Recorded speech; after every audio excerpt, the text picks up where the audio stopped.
صدیقین جو ہوتے ہیں وہ خلوت پسند ہوتے ہیں، یہ جلوت پسند ہوتے ہیں، ایکسٹروورٹ۔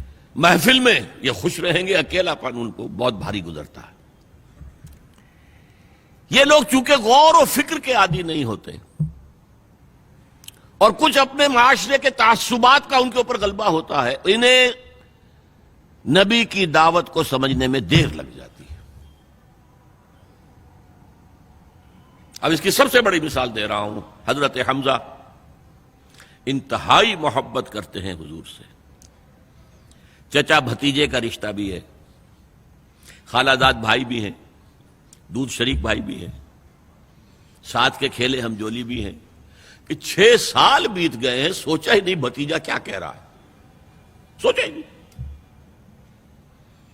اپنی تیر کمان لی نکل گئے، شکار کر رہے ہیں، وہیں پہ بھون بھون کے کھا رہے ہیں، یہی ان کی ہابی تھی۔ جیسے حضرت اسماعیل کا نقشہ آتا ہے علیہ الصلوۃ والسلام، حضرت حمزہ کا بھی سیرت و کردار کے اعتبار سے وہی نقشہ تھا۔ 6 سال لگ گئے، سوچا ہی نہیں، اور سوچا بھی ہے تو کس طور سے، جذباتی طور پر برسٹ ہوئے۔ ایک روز شکار سے واپس آیا، ابھی گھر میں داخل نہیں ہوئے تھے کہ صوبیہ وہ لونڈی جس نے دونوں کو دودھ پلایا تھا، حضور کو بھی اور ان کو بھی، اور انہوں نے کہا کہ حمزہ آج تو ابو جہل نے تمہارے بھتیجے کے ساتھ بہت برا سلوک کیا ہے۔ گھر میں داخل نہیں ہوئے، سیدھے گئے جہاں وہ اپنا پرا جمائے بیٹھا تھا، اس کے سر پر جا کر کمان ماری، سر پھٹ گیا اس کا، اور کہا تم نے یہ کیا ہے؟ اچھا تم اس کے خلاف ہو، چلو میں اس پر ایمان لاتا ہوں، آؤ میدان میں۔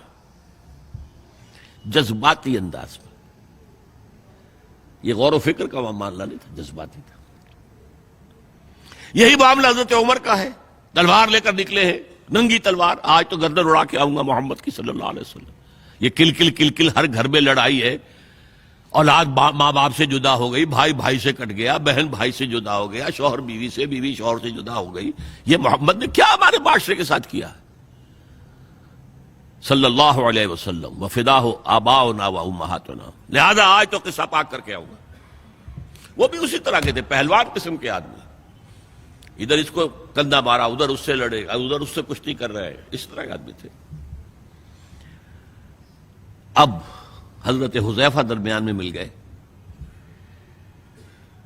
کہاں جا رہا ہے عمر؟ کہ آج محمد کا بس میں قصہ پاک کرنے جا رہا ہوں صلی اللہ علیہ وسلم۔ وہ ایمان لا چکے تھے، انہیں پتہ نہیں تھا۔ ان کا تم محمد کو جا رہے ہو قتل کرنے، اپنی بہن اور بہنوئی کو تو جا کے دیکھو، وہ ایمان لا چکے ہیں، فاطمہ بنت خطاب اور سعید ابن زید۔ اب جو انہیں غصہ چڑھا ہے، آگ بگولا ہو کر آئے، دروازہ پیٹا ہے، وہاں اندر میاں بیوی بیٹھے ہوئے، سورہ شعراء کی آیات، سورہ طٰہٰ کی آیات نازل ہوئی تھی، اور حضرت خباب بن الارت آئے تھے وہاں پہ انہیں پڑھانے کے لیے، وہ پڑھا رہے تھے۔ معلوم ابو عمر آ گیا، انہیں تو کہیں چھپایا، دروازہ کھولا، کیا پڑھ رہے تھے تم؟ یہ چپ۔ بہنوئی کے تھپڑ مارا زور سے، بہن درمیان میں، اس کے تھپڑ مارا۔ بہن کا ایک جملہ، عمر چاہے تم ہمیں ہلاک کر دو، اب جو دین ہم نے اختیار کیا ہم نہیں چھوڑنے والے۔ موم ہو گیا۔ یہ صنف نازک، اس میں اتنا دم خم کہاں سے آ گیا؟ عرب کے اس معاشرے میں عورتوں کا مقام کیا تھا؟ ان کی کوئی حیثیت تھی کہ مردوں کے سامنے بول سکے؟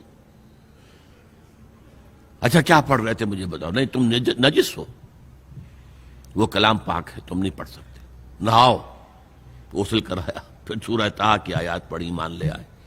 جو تلوار ننگی کر کے جا رہے تھے، اس کو جیسے غلاموں کا رواج تھا کہ وہ تلوار کو اپنی گردن کے اندر لٹکاتے تھے، وہ لٹکا کر لے کر گئے۔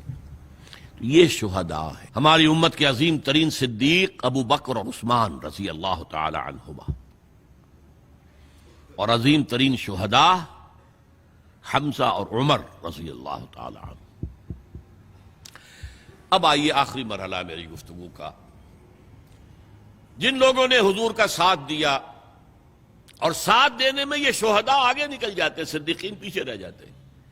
یہ غور و فکر کرنے والے، وہ جو اقبال نے کہا نا کہ لاکھ حکیم سر بجیب ایک کلیم سر بکف، تو یہ جو ہوتے ہیں شہداء یہ سر بکف والے لوگ ہیں، تو یہ آگے نکل جاتے ہیں. پھر لہذا حضرت عمر کے ایمان لانے پر پھر مسلمانوں نے مسجد کے اندر آ کر اور کھولا صحن کعبہ کے اندر آ کر نماز پڑھی. اور جب ہجرت کے لیے نکلے ہیں تو اعلان کر، باقی چھپ کے نکلتے تھے صحابہ، چھپ کر پتہ لگ جائے کسی کو. اور آپ نے آ کر وہاں 2 رکعت نماز پڑھی اور کہا دیکھو میں جا رہا ہوں، ہجرت کر رہا ہوں، اگر کسی کی خواہش ہو کہ اس کی ماں اسے روئے تو آئے اس پہاڑ کے پیچھے میرا مقابلہ کر لے، روک لے مجھے. تو یہ تھے حضرت عمر.